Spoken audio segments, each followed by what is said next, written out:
இது எழுச்சி பயணத்தில் தேர்தல் நேரத்தில் நடைபெறுகின்ற கூட்டமாக இருந்தாலும் காலத்துடைய நேரம் கருதி நான் இதுவரை 178 சட்டமன்ற தொகுதி இன்றைக்கு நான் உங்களை சந்திக்கின்றேன். உங்களுடைய சட்டமன்ற தொகுதி 178வது சட்டமன்ற தொகுதி. இந்த 178 சட்டமன்ற தொகுதியிலும் மக்களுடைய வரவேற்பு அபரிதமாக இருந்தது.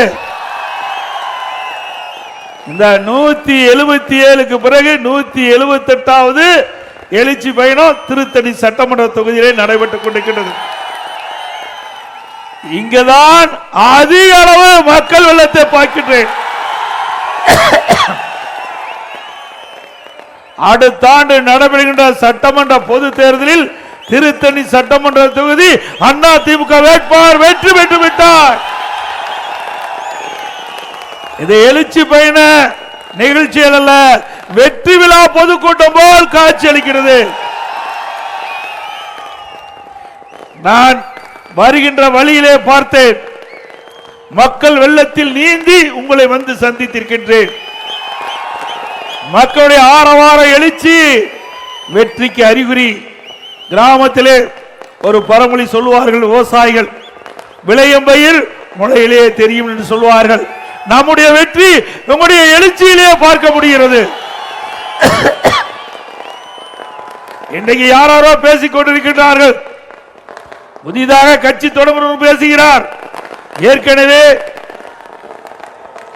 ஆளுகின்ற கட்சி அவர்களும் பேசுகின்றார்கள். ஆனால் இங்க இருக்கின்ற மக்களுடைய எழுச்சி அடுத்த ஆண்டு நடைபெற்ற சட்டமன்ற பொது தேர்தலில் அதிமுக ஆட்சி அமைக்கும். அதிமுக கூட்டணி அதிக இடங்களில் வெற்றி பெற்று தனி பெரும்பான்மையோடு அதிமுக ஆட்சி அமைக்கும். ஆக அடுத்த ஆண்டு நடைபெறுகின்ற சட்டமன்ற பொது தேர்தலில் அதிமுக கூட்டணி 210 இடங்களிலே வெல்லும்.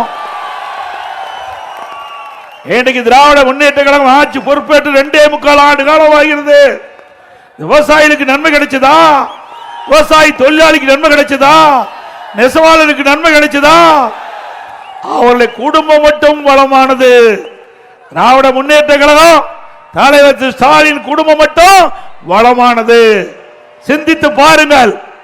திரு கருணாநிதி அவர்கள் இருந்தார், அதற்கு பிறகு ஸ்டாலின், அதற்கு பிறகு உதயநிதி ஸ்டாலின், அதற்கு பிறகு இன்ப நிதியை புகுத்த பார்க்கிறார்கள். இப்படி வாரிசு அரசியல் தேவையா? அடுத்த ஆண்டு நடைபெறுகின்ற சட்டமன்ற பொது தேர்தலில் குடும்ப ஆட்சிக்கு வாரிசு அரசியலுக்கு முற்றுப்புள்ளி வைப்பீர்களா?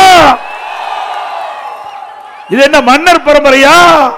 கருணாநிதி குடும்பம் ஏன் மற்றவர்கள் ஆளக்கூடாதா?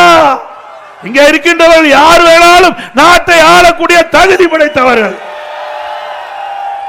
ஒரு குடும்பம் வாழ 8 கோடி மக்களுடைய வரிப்பணத்தை சுரண்டிக் கொண்டிருக்கின்றார்கள்.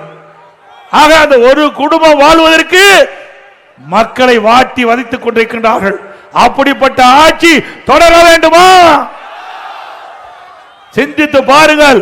விலைவாசி விண்ணை முட்டுகின்ற அளவுக்கு உயர்ந்து விட்டது. இதை பற்றி முதலமைச்சர் கவலைப்படல, திரைப்படம் பார்த்து ரசித்துக் கொண்டிருக்கின்றார். விவசாயி டெல்டா மாவட்டத்தில் விவசாயிகள் கடுமையாக மழை வெள்ளத்தால் பாதிக்கப்பட்டுட்டாங்க. பயிர்கள் எல்லாம் அழுகிவிட்டது, நெற்பயிர்கள் அழுகிவிட்டது. அதை காண முதலமைச்சர் செல்லவில்லை, திரைப்படம் பார்த்து கொண்டிருக்கின்றார். அது மட்டுமல்ல, அதில் பாதிக்கப்பட்ட அந்த விவசாயிகள் அங்கே போராட்டம் நடத்தி கொண்டிருக்கின்றார்கள். அந்த நெற்பயிரை ஒரு ட்ரெயின்ல தலைமைச் செயலகத்தில் கொண்டு வந்து காட்டுறாங்க. அப்படிப்பட்ட முதலமைச்சர் தான் இன்றைய முதலமைச்சர் ஸ்டாலின் அவர்கள். அந்த நெற்பயிர் பாதிக்கப்பட்ட விவசாயி நெற்பயிரை நடவு செய்து விளைகின்ற அந்த நெற்பயிர் எவ்வளவு கஷ்டப்பட்டு அந்த விவசாயி நெற்பயிரை நடவு செய்து போய் எண்ணி பார்க்க வேண்டும். விவசாயம் என்பது சாதாரண விஷயம் அல்ல, கடின உழைப்பு. வெயிலையும் மழையும் பொருட்படுத்தாமல் ரத்தத்தை வீரவியாக சிந்தி உழைக்கின்ற ஒரு விவசாயி, விவசாய தொழிலாளி. அப்படிப்பட்ட விவசாயி மதிக்காத முதலமைச்சர் இன்றைய முதலமைச்சர் ஸ்டாலின் என்பதை நாம் எண்ணி பார்க்க வேண்டும். விவசாயிகள் விளைவித்த நெல்லை கூட முழுமையாக கொள்முதல் செய்ய முடியாத அரசாங்கம் விடியா திமுக அரசாங்கம். இன்றைக்கு ஒரு விவசாய தொழிலாளி 2 பேரும் சேற்றில் கை வைத்தால்தான் நாட்டு மக்களுக்கு உணவு கொடுக்கும். இந்த உணவை கொடுப்பவர் விவசாய தொழிலாளி. எது வேணாலும் இல்லாமல் இருக்கலாம், உணவு இல்லாமல் ஒருவர் வாழ முடியாது, தண்ணீர் இல்லாமல் வாழ முடியாது. ஆக இந்த நாட்டிற்கு உணவளிக்கின்ற மனிதன் விவசாய தொழிலாளி. அவள் படுகின்ற துன்பத்தை இந்த ஆட்சியாளர் கண்டுகொள்ளவில்லை என்பதை நினைவுபடுத்துகின்றேன். அது மட்டுமல்ல, திராவிட முன்னேற்ற கழக தேர்தல் அறிக்கையில திராவிட முன்னேற்ற கழகம் ஆட்சிக்கு வந்தவுடன் ஒரு குவிண்டாலுக்கு 2500 ரூபாய் நெல்லுக்கு விலை கொடுப்பதா சொல்றாங்க. ஒரு குவிண்டால் நெல்லுக்கு 2500 ரூபாய் ஆதார விலை கொடுப்பதா சொன்னாங்க. இதுவரைக்கும் கொடுக்கல. ஒரு டன் கரும்புக்கு ஆதார விலை 4000 ரூபாய் கொடுப்பதா சொன்னாங்க. கொடுத்தாங்களா?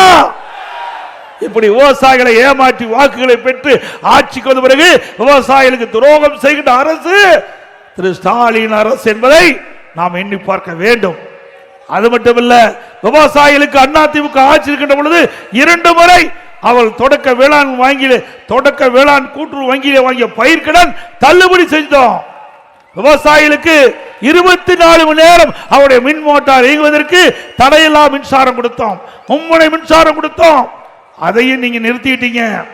ஆக விவசாயிகளுக்கு எந்த நன்மையும் செய்யாத ஒரே அரசாங்கம் திராவிட முன்னேற்ற கழக அரசாங்கம் என்பதை நாம் எண்ணி பார்க்க வேண்டும். அது மட்டுமல்ல, இன்னைக்கு பார்த்திருப்பீங்க, சட்ட ஒழுங்கு அடியோடு சீர்கட்டு விட்டது. எங்கே பார்த்தாலும் போதை ஆசாமிகள். அதனால கொலை, கொல்ல, திருட்டு, வழிப்பறிவு, பாலியல் வன்கொடுமை நடக்காத நாளே இல்லை. இன்றைக்கு கூட அந்த பத்திரிகையில பார்த்திருப்பீங்க, சென்னையிலிருந்து திருத்தணிக்கு வருகின்ற ரயில்ல ஒரு வட மாநிலத்தை சேர்ந்த ஒரு இளைஞர் அந்த ரயில் வரார்.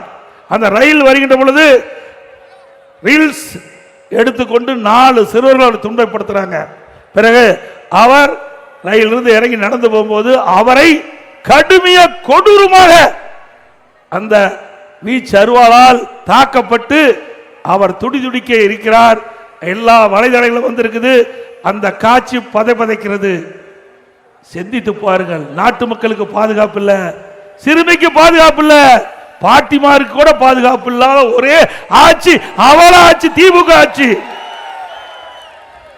இன்றைக்கு திராவிட முன்னேற்ற கழகத்தை சேர்ந்த பெரும்பாலானோர் தான் இந்த போதை விற்பனைக்கு துணை நிற்பதாக இன்றைக்கு பரவலாக பேசப்படுகிறது. திரு ஸ்டாலின் அவர்களே, உங்களுடைய ஆட்சிக்கு வந்த பிறகு ஓராண்டிலே நான் எச்சரிக்கை கொடுத்தோம், சட்டமன்றத்திலே பேசினோம், தொலைக்காட்சியின் வாயிலாக பேட்டி கொடுத்தோம், அறிக்கையின் வாயிலாக வெளிப்படுத்தினோம். தமிழகத்தில் போதை நடமாட்டம் அதிகரித்திருக்கின்றது, அதை கட்டுப்படுத்துங்கள். இளைஞர்கள், மாணவர்கள் இந்த போதைக்கு அடிமையாகி சீரழிக்கக்கூடிய நிலை தமிழகத்தில் ஏற்பட்டுள்ளது. பல முறை இந்த அரசாங்கத்துடைய கவனத்திற்கு கொண்டு வந்தோம், இந்த அரசாங்கம் கண்டுகொள்ளவில்லை. அதனால இளைஞர்கள், மாணவர்கள் பாதிக்கிறாங்க. தயவு செய்து அருள் கூர்ந்து பெற்றோர்கள், தாய்மார்கள் சிந்திக்க வேண்டும். நம்முடைய குழந்தைகளை நாம் தாம் பார்த்து வளர்க்க வேண்டும். இந்த ஆட்சியை நம்பி பிரயோஜனம் இல்லை. நாம் கண்ணும் கருத்துமாக நம்முடைய செல்வம் நம்முடைய குழந்தைகள் தான். நம்முடைய குழந்தைகள் தான் நம்முடைய செல்வம். அந்த செல்வம் இந்த ஆட்சியிலே அழியக்கூடிய ஏற்பட்டு விட்டது. சிந்திச்சு பாருங்க.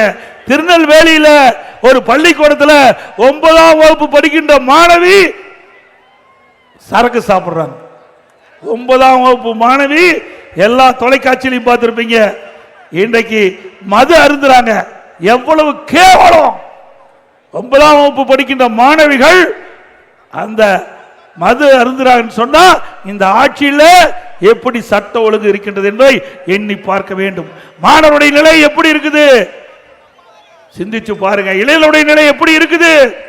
நாம் இளைஞர்களை கண்ணும் கருத்துமாக பார்க்க வேண்டும் இந்த ஆட்சி இருக்கின்ற வரை. அதோட இன்றைய தினம் திரு ஸ்டாலினுடைய அரசாங்கம் ஏதோ திருடுறாங்க, வீட்டில் பணத்தை திருடுறாங்க, நகையை திருடுறாங்க. இப்ப உடம்பில் இருக்கிற நம் உடம்பில் இருக்கின்ற உள் உறுப்பு கிட்னி திருடுறாங்க. இந்த ஆட்சியில கிட்னி திருடுறாங்க. கேவலமான ஆட்சி. இன்னைக்கு பாத்தீங்கன்னா வறுமையில் வாடுகின்ற அந்த நபர்களை தேர்ந்தெடுத்து பணத்தாசை காட்டி அவள் இருக்கின்ற கிட்னியை முறைகேடாக இன்றைக்கு எடுக்கின்ற நிகழ்வு இந்த ஆட்சியில பார்க்கிறோம். அது யாரு? திமுக சட்டமன்ற உறுப்பினருடைய மருத்துவமனையில் இந்த நிகழ்வு ஏற்பட்டிருக்குது. அதற்கு இன்னும் உரிய நடவடிக்கை எடுக்கல. இந்த ஆட்சியில் தான் ஒரு குழு அமைக்கப்பட்டு அந்த மருத்துவமனையில் சோதனை செய்யப்பட்டு அதில் கிட்னி முறைகேடாக எடுக்கப்பட்டது என்று தெரிந்தும் இன்னும் நடவடிக்கை எடுக்கப்படவில்லை. அதிமுக ஆட்சிகளுடன் இதற்கு சட்ட ரீதியாக நடவடிக்கை எடுக்கப்படும். அதோட நீட் தேர்வு ரத்து சொன்னாங்க. திராவிட முன்னேற்ற கழகம் அரசு இருக்கின்ற பொழுது திராவிட முன்னேற்ற கழகம் ஆட்சிகளுடன் நீட் தேர்வு ரத்து செஞ்சாங்களா? அது மட்டுமல்ல, உதயநிதி ஸ்டாலின் அவர்கள் நீட்டுக்கு ரத்து செய்வதற்கு எங்களுக்கு ரகசியம் இருக்குன்னு சொன்னாங்க. ரகசியம் சொன்னாரா? இப்ப சட்டமன்றத்தில் போன சட்டமன்ற கூட்டத்தொடரில் திரு ஸ்டாலின் ரகசியத்தை சொல்லிட்டார். எங்களால முடியாது, இதுதான் ரகசியம். எங்களால நீட்டுக்கு விலக்களிக்க பெற்று தர முடியாது. நீதிமன்ற தீர்ப்புப்படிதான் இந்த நீட்டு தேர்வு நடந்துகிட்டு சொல்லிட்டார். அதைத்தாயா நாங்களும் சொன்னோம். அதிமுகவும் அதுதானே சொல்லிச்சு. ஆனா மக்களை ஏமாற்றி, பெற்றோர்களை ஏமாற்றி, இளைஞர்களை ஏமாற்றி வாக்குகளை பெற்று ஆட்சிக்கு வந்த பிறகு அப்படியே அந்தர்பல்ட்டி அடித்து இப்பொழுது நீட் தேர்வுக்கு எங்களால் விதிவிலக்கு பெற்று தர முடியாது என்று செய்தியை இன்றைய முதலமைச்சர் ஸ்டாலின் அவர்கள் சட்டமன்றத்தில் தெரிவிக்கிறார். சிந்திச்சு பாருங்க. அது மட்டுமல்ல, இன்றைக்கு திராவிட முன்னேற்ற கழகம் 2021 சட்டமன்ற பொதுத் தேர்தலில் இன்றைய முதலமைச்சர் எதிர்க்கட்சி தலைவராக இருந்தார். அப்பொழுது 525 அறிவிப்புகளை வெளியிட்டார். 1-2 525 அறிவிப்புகளை வெளியிட்டார். அந்த அறிவிப்புகள் நாளில் ஒரு பங்கு கூட நிறைவேற்றவில்லை. நாளில் ஒரு பங்கு திட்டம் கூட, அந்த அறிவிப்பு கூட நிறைவேற்றப்படவில்லை. அத்தனையும் பச்சை பொய். திரு முதலமைச்சர் இருந்து அவள் சக அமைச்சர் வரை, திமுக நிர்வாகி வரை 95% அறிவிப்புகள் நிறைவேற்றப்பட்டது என்று பச்சை பொய்ய இன்றைய முதலமைச்சர் சொல்லிக் கொண்டிருக்கிறார். திரு ஸ்டாலின் அவர்களே, இது கிராம சூழ்ந்த பகுதி. 100 நாள் வேலை திட்டம் உங்களுடைய தேர்தல் அறிக்கையில் 150 நாள் உயர்த்தப்படுறீங்க. உயர்த்தினாங்களா? இன்றைக்கு அதிமுக ஆட்சியில் இருந்தாலும் இல்லாவிட்டாலும் பிரதான எதிர்க்கட்சியாக இருந்தாலும் தொடர்ந்து மத்திய அரசை வலியுறுத்தியது. அந்த 100 நாள் வேலை திட்டத்தை 150 நாளாக உயர்த்த வேண்டும் என்று போராடினோம். தொடர்ந்து மத்திய அரசுக்கு அழுத்தம் கொடுத்தோம். நம்முடைய கோரிக்கை ஏற்று 100 நாள் வேலை திட்டத்தை 125 நாளாக மத்திய அரசு உயர்த்திருக்கின்றது. அது பொறுத்துக் கொள்ள முடியாத திரு ஸ்டாலின் அவர்கள் இந்த திட்டம் ரத்து செய்யப்படும் என்ற ஒரு பொய்யான அவதூறு செய்தியை பரப்பி வருகிறார். திரு ஸ்டாலின் அவர்களே, உங்களால் அந்த 100 நாள் வேலை திட்டத்திற்கு பணிபுரிகின்றவர்களுக்கு 150 நாள் உயர்த்த முடியவில்லை. ஆனால் அதிமுக எதிர்க்கட்சியாக இருந்தாலும் நாங்கள் அதை நிறைவேற்றி காட்டினோம். 100 நாள் வேலை திட்டம் 125 நாளாக உயர்த்தப்பட்டிருக்கிறது. 100% இது தொடர்ந்து இந்த திட்டம் நிறைவேறும். அது மட்டுமல்ல, 125 நாட்கள் அதிமுக ஆட்சிக்கு பிறகு 150 நாளாக உயர்த்தப்படும். அதோட இன்னைக்கு உரிமை தொகை கொடுத்து விட்டோம் என்று எப்பொழுது பார்த்தாலும் முதலமைச்சர் பெருமையாக பேசுகிறார். திராவிட முன்னேற்ற கழகம் தேர்தல் நேரத்தில் சொன்னாங்க, ஆட்சிக்கு வந்தவுடன் அந்த ஏழை மக்கள் குடும்ப தலைவிக்கு உரிமை தொகை 1000 ரூபாய் கொடுப்பதா சொன்னாங்க. கொடுத்தாங்களா? உடனே கொடுக்கல. 28 மாதம் நாங்கள் போராடணும். பிரதான எதிர்க்கட்சி தலைவர் என்ற முறையில் தொடர்ந்து முதலமைச்சரை கேள்வி கேட்டோம். நீங்க கொடுக்கப்பட்ட வாக்குறுதி ஆட்சிக்கு வந்தவுடன் குடும்ப தலைவிக்கு மாதந்தோறும் 1000 ரூபாய் வழங்குவதாக சொன்னீங்க, ஏன் இதுவரைக்கும் கொடுக்கல? நாங்க பேசணும், எங்களுடைய சட்டமன்ற உறுப்பினர் பேசினாங்க, பொதுக்கூட்டத்தில் பேசணும், அறிக்கை வெளியிட்டோம். வேற வழி இல்லாம 28 மாதம் கழிச்சு அதிமுக கொடுக்கப்பட்ட அழுத்தத்தின் காரணமாக தான் மாதந்தோறும் 1000 ரூபாய் நம்முடைய குடும்ப தலைவிக்கு கிடைத்திட்டு இருக்குது. இப்பொழுது 17 லட்சம் பேருக்கு விதிகளை தளர்த்தி இன்றைக்கு கொடுப்பதாக அறிவிச்சிருக்கிறாங்க. நிபந்தனையை தளர்த்தி 17 லட்சம் பேருக்கு இந்த உரிமை தொகை கொடுப்பதாக அறிவிச்சிருக்கிறாங்க. ஏன் அப்பொழுது இந்த நிபந்தனையை தளர்த்தி கொடுத்திருக்கலாம்ல? இன்னும் 5 மாசம் தான் இருக்குது. அதனால அவருடைய ஓட்டு தேவை. மக்களுடைய செல்வாக்கை இழந்து விட்டார் திரு ஸ்டாலின் அவர்கள். அதனால வேற வழி இல்லாம 17 லட்சம் பேருக்கு நிபந்தனை தளர்த்தி மாதந்தோறும் 1000 ரூபாய் கொடுப்பதாக அறிவிச்சிருக்கிறாங்க. இன்னும் 5 மாசம் தான் இவர்கள் கொடுக்கிறாங்க. ஆனா அண்ணா திமுக ஆட்சி இருக்கின்ற பொழுது அப்பொழுது நாங்கள் தெரிவித்தோம், தேர்தல் அறிக்கையில குறிப்பிட்டோம், 2021 சட்டமன்ற தேர்தல் அறிக்கையில குறிப்பிட்டோம், அண்ணா திமுக சார்பா அண்ணா திமுக ஆட்சிக்கு வந்தா குடும்ப அந்த பெண்களுக்கு குடும்ப அட்டைக்கு மாதந்தோறும் 1500 ரூபாய் கொடுப்பா சொன்னோம். 2021 தெரிவித்தோம். ஆனால் கவர்ச்சிகரமா மக்களிடத்தில் பேசி மக்களை ஏமாற்றி வாக்குகளை பெற்று ஆட்சிக்கு வந்த பிறகு 28 மாசம் கழிச்சு தான் கொடுத்தாங்க. 17 லட்சம் பேருக்கு 55 மாசம் கழிச்சு தான் அந்த உரிமை தொகை வழங்கிய அரசாங்கம் திமுக அரசாங்கம். அதோட தேர்தல் நேரத்தில் மாதந்தோறும் கேஸ் மானியம் 100 ரூபாய் கொடுக்கறாங்க. கொடுத்தாங்களா? நம்ம இளைஞர்கள் வங்கியில் வாங்கிய கடை தள்ளுபடி செஞ்சாங்களா? பெட்ரோல் டீசல் விலை குறைப்புன்னு சொன்னாங்க, குறைச்சாங்களா? ரேஷன் கடையில் கூடுதலா சக்கரை 1 கிலோ போட்டாங்களா? எதுவுமே செய்யல. கொடுக்கப்பட்ட வாக்குறுதி, முக்கியமான வாக்குறுதி எதுவுமே நிறைவேற்றவில்லை. தேர்தலிலே பிரச்சாரத்தை செய்து வாக்குகளை பெற்று மக்களை ஏமாற்றிய அரசாங்கம் திமுக அரசாங்கம், திமுக கட்சி. அது மட்டுமல்ல, இன்றைக்கு ஊழல், எல்லா துறைகளிலும் ஊழல். இன்றைக்கு உள்ளாட்சி, அந்த உள்ளாட்சியிலே பணி சேர்க்கப்பட்டவர்களுக்கு பணி ஆணை வழங்கிட்டு இருப்பது பல 100 கோடி ரூபாய் ஊழல் செய்தாக.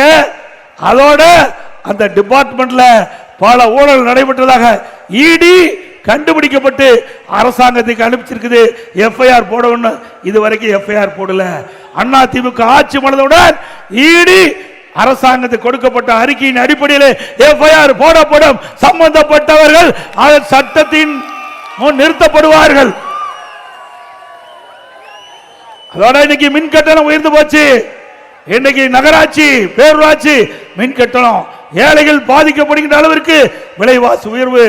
இப்படி மின் கட்டண உயர்வு, விலைவாசி உயர்வு, வீட்டு வரி உயர்வு, கடை வரி உயர்வு, தண்ணீர் வரி உயர்வு, எல்லாம் வரி உயர்வு. கடை தலைக்கு மேல் இருக்குது. இந்த ஆட்சி பொறுப்பேற்ற பிறகு 5 ஆண்டு முடியும் போது 5.5 லட்சம் கோடி கடன் வாங்கிறாங்க. 5 ஆண்டு முடிக்கின்ற பொழுது 5 லட்சம் கோடி. அத்தனை பேர்த்தையும் கடனாளி ஆக்கிட்டார் ஸ்டாலின். நம்ம அத்தனை பேர்த்தையும் கடனாளிக்கு தான் சாதனை படைத்த அரசாங்கம் திரு ஸ்டாலின் அரசாங்கம். சிந்திச்சு பாருங்க. வருமானம் அதிகம் வருது, திட்டம் எதுவும் இல்ல. நீ என்ன புதிய திட்டத்தை கொண்டாந்தீங்க? நாங்கள் அண்ணா திமுக ஆட்சி இருக்கின்ற பொழுது திருவள்ளூர் மாவட்டத்தில் புதிய அரசு மருத்துவக் கல்லூரி மருத்துவமனை கொண்டாந்தோம். 400 கோடி பிரம்மாண்டமான மருத்துவக் கல்லூரி மருத்துவமனை. இங்க இருக்கிற ஏழை எளிய மக்களுக்கு ஒரு தரமான உயர்தர அறுவை சிகிச்சை செய்யக்கூடிய அளவிற்கு அற்புதமான மருத்துவமனையை நாங்கள் கொடுத்திருக்கிறோம். இது அண்ணா திமுக சாதனை. உங்களுடைய ஆட்சியில் இப்படி ஒரு சாதனையாவது உங்களால் சொல்ல முடியுமா? கிடையாது. அதோட நம்முடைய கிராமப்புறம் இருக்கின்ற அரசு பள்ளி படிக்கின்ற மாணவ செல்வங்கள் இன்றைக்கு அவர்கள் கனவு மருத்துவராக வேண்டும் என்று. ஆனா நீட் தேர்வுல 2014, 18, 17, 18ஆம் ஆண்டு வெறும் 9 பேர் தான் அந்த மருத்துவக் கல்விக்கு இடம் கிடைச்சது. நானும் அரசு பள்ளியிலே படித்தவன், கிராமத்திலிருந்து பிறந்து வளர்ந்தவன், விவசாய குடும்பத்தை சேர்ந்தவன். அதனால ஏழையுடைய கஷ்டத்தை புரிந்தவன். அந்த மக்களோடு வாழ்ந்து மக்களுக்கு என்ன பிரச்சனை என்று உணர்ந்த காரணத்தினாலே அந்த அரசு பள்ளியை படிக்கிற மாணவர்கள் 41% பேர், சுமார் 3,81,000 பேர் அரசு பள்ளியிலே படித்துக் கொண்டிருக்கின்றார்கள். அவர்கள் வெறும் 9 பேர் தான் அந்த நீட் தேர்வில் பேச பாஸ் பண்ணாங்க. 2014, 18ல 3146 இடம். அந்த 3146 மருத்துவக் கல்வி இடத்துல வெறும் 9 பேருக்கு தான் இந்த அரசு பள்ளியிலே படித்த மாணவர்களுக்கு இடம் கிடைச்சது. அதனால 7.5% உள்ளிடஒதுக்கீடை கொண்டு வந்து சட்டம் இயற்றப்பட்டு அமுல்படுத்தப்பட்டு இன்றைய தினம் 3000 பேர் அரசு பள்ளியை படிக்கின்ற ஏழை எளிய குடும்பத்தை சேர்ந்த விவசாயி தொழிலாளி, ஏழை தொழிலாளி, நடுத்தர குடும்பத்தை சேர்ந்த மாணவ மாணவி இன்றைக்கு மருத்துவக் கல்விக்கு இடம் கிடைச்சி மருத்துவக் கல்வி பயின்று இருக்காங்க. இந்த மருத்துவக் கல்வி இடம் கிடைச்சாலும் ஒரு ஏழை குடும்பத்தை சேர்ந்தவர்களா இருந்த காலத்தில் அந்த மருத்துவக் கல்வி கட்டணம் கட்ட முடியல. அதனால அதிமுக அரசு இருக்கின்ற பொழுது அந்த இடம் தேர்வு செய்யப்பட்டவர்களுக்கு அரசாங்கமே அந்த மருத்துவக் கல்வி கட்டணத்தை செலுத்தும் என்று உத்தரவு போட்டு ₹1 செலவு இல்லாம அரசு பள்ளியில் படிக்கின்ற மாணவர்களுக்கு இந்த 7.5 உள் இடஒதுக்கீட்டின் மூலமாக இன்றைக்கு சேர்ந்து படித்துக் கொண்டிருக்கின்ற நிலை அதிமுக ஆட்சியிலே பார்க்க முடியும். அதோட கிராமத்திலிருந்து நகரம் வரை ஏழை மக்கள் அதிகமாக வசிக்கிற பகுதி கிட்டத்தட்ட 10 கிலோமீட்டர் 15 கிலோமீட்டர் நகரத்துக்கு சென்றால்தான் மருத்துவ வசதி கிடைக்கும். அப்படி கிராம பகுதியில் இருக்கின்ற மக்களுக்கு அந்த ஏழை மக்களுக்கு அந்த பகுதியிலேயே சிகிச்சை அளிக்கக்கூடிய அற்புதமான திட்டம் அம்மா மினி கிளினிக் திட்டம். சுமார் 2000 அம்மா மினி கிளினிக் கொண்டு வந்தோம். அந்த ஏழை மக்கள் அதிகம் வசிக்கின்ற பகுதியில் அந்த அம்மா மினி கிளினிக்கை திறந்து அங்க ஒரு எம்பிபிஎஸ் டாக்டர் ஒரு செவிலியர் மருத்துவ உதவியாளர் நியமிக்கப்பட்டு அந்த பகுதி மக்களுக்கு உயர்தர சிகிச்சை அளித்தோம். அது பொறுத்துக் கொள்ள முடியாது. திரு ஸ்டாலின் அவர்கள் அந்த திட்டத்தை ரத்து செஞ்சார். திரு ஸ்டாலின் அவர்களே மீண்டும் அதிமுக ஆட்சி மலரும். இந்த ஏழை மக்களுக்கு கிராமத்திலிருந்து நகர வரை ஏழை மக்கள் வசிக்கின்ற பகுதியிலே 4000 அம்மா மினி கிளினிக் திறக்கப்படும். தாலிக்கு தங்கம் இந்த ஆட்சியில் நிறுத்தப்பட்டுட்டாங்க. திருமண உதவி திட்டம் நிறுத்தப்பட்டு விட்டது. மீண்டும் அதிமுக ஆட்சியில் திருமண உதவி திட்டம் தொடரும். இந்த திட்டத்தின் வாயிலாக மணப்பெண்ணுக்கு பட்டு சேலை, மணமகனுக்கு பட்டு வேஷ்டி வழங்கப்படும். ஒவ்வொரு தீபாவளி என்றும் நம்முடைய தாய்மார்களுக்கும் சகோதரிகளுக்கும் தரமான புடவை சேலை வழங்கப்படும். அதே போல இன்னைக்கு அதிமுக ஆட்சிக்கு கொரோனா காலம் 11 மாசம் மக்களுக்கு வேலை இல்லை. அப்படிப்பட்ட காலகட்டத்தில் கூட ஆல் பாஸ் போட்டு கொடுத்தோம். எல்லா மாணவருக்கும் ஆல் பாஸ் போட்டு கொடுத்தோம். இது அதிமுக ஆட்சியுடைய சாதனை. அது மட்டுமல்ல, இன்றைக்கு இந்த கிராமத்திலிருந்து நகர வரை ஏழை மக்களுக்கு வீடு இல்லாமலுக்கு அதிமுக அரசு பிரமாண்டமான கான்கிரீட் வீடு கட்டி கொடுக்கப்படும். பட்டியலின மக்களுக்கு ஏழை மக்களுக்கு அற்புதமான கான்கிரீட் வீடு கட்டி கொடுக்கப்படும். கைத்தறி நெசவாளர்களுக்கு அதிமுக ஆட்சியில் அற்புதமான கான்கிரீட் வீடு கட்டி கொடுக்கப்படும். அதோட இந்த பகுதியில் 4000 நகரத்தில் இருக்கின்ற 4000 குடும்பங்களுக்கு பட்டா இல்லை என்று குறிப்பிட்டார்கள். அதிமுக ஆட்சி மலர்ந்தவுடனே நத்தம் புறம்போக்கில் வசிக்கின்ற அந்த மக்களுக்கு 4000 குடும்பங்களுக்கு பட்டா வழங்கப்படும்.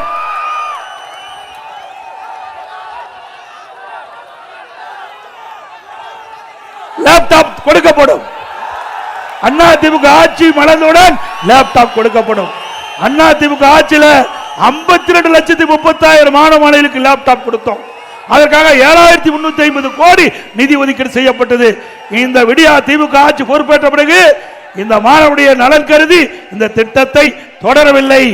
வேண்டுமென்றே திட்டமிட்டு அதிமுக ஆட்சியில் கொண்டு வரப்பட்ட திட்டம் என்ற ஒரே காரணத்திற்காக அந்த மக்களுக்கு அந்த மாணவர்களுக்கு கிடைக்கப்பட்ட அற்புதமான திட்டத்தை இந்த அரசு நிறுத்தியது. இப்பொழுது கொடுப்பதாக அறிவிச்சிருக்கிறாங்க. அது நடைமுறைக்கு வருமா என்று தெரியவில்லை. கொடுத்தால் நன்றி, இல்லாவிட்டால் மீண்டும் அதிமுக ஆட்சி மலரும். லேப்டாப் திட்டம் மாணவர்களுக்கு கொடுக்கப்படும். அதே போல திருத்தணி அருள்மிகு சுப்பிரமணிய சாமி திருக்கோயில் முருகனின் 5ஆம் படை வீடு என பெருமை பெற்றது. இந்த உள்ளூர் மக்கள் திருத்தணி இந்த சட்டமன்ற தொகுதியில் உள்ளூர் மக்கள் வாரம் தோறும் செவ்வாய்க்கிழமை முருக பெருமானை வழிபாடு செய்ய சிறப்பு அனுமதி வழங்கப்பட்டிருந்தது. ஆனால் இந்த ஆட்சியில திராவிட முன்னேற்ற கழக ஆட்சியில அந்த அனுமதி மறுக்கப்பட்டுகிறது.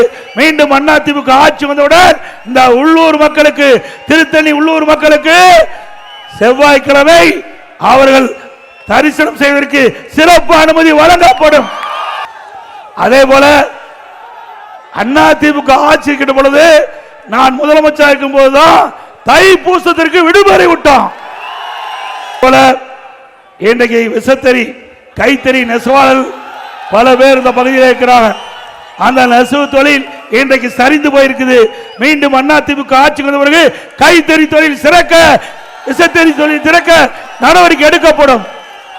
அதிமுக ஆட்சி இருக்கின்ற பொழுது இன்றைக்கு நம்முடைய கைத்தறிக்கு 200 யூனிட் விலை இல்லாம கொடுத்தோம். விசத்தறிக்கு 750 யூனிட் கொடுத்தோம். அதோட அந்த கைத்தறி துணிகள் தேக்க நிலை அடைந்தது. என்னிடத்திலே கைத்தறி நெசவாளர்கள் பெருமக்கள் என்னை சந்தித்து கோரிக்கை வச்சார்கள். கைத்தறி துணி தேங்கி விட்டது, அதற்கு ரிபேட் கொடுக்க வேண்டும் சொன்னாங்க. 350 கோடி அதிமுக அரசு கொடுத்து நெசவாளரை வாழ வைத்த அரசாங்கம் அதிமுக அரசாங்கம். நெசவாளருக்கு பசு வீடு கட்டி கொடுத்தது அதிமுக ஆட்சி என்பதை இந்த நேரத்தில் தெரிவித்து அனைவருக்கும் இனிய ஆங்கில புத்தாண்டு நல்வாழ்த்துக்கள். அனைத்து மக்களுக்கும் தைப்பொங்கல் நல்வாழ்த்துக்கள். மக்களை காப்போம், தமிழகத்தை மீட்போம். மக்களை தமிழகத்தை மக்களை தமிழகத்தை மக்களை தமிழகத்தை ஸ்டாலின் ஃபெயிலியர் மாடல் அரசு. Bye bye Stalin. நன்றி, வணக்கம்.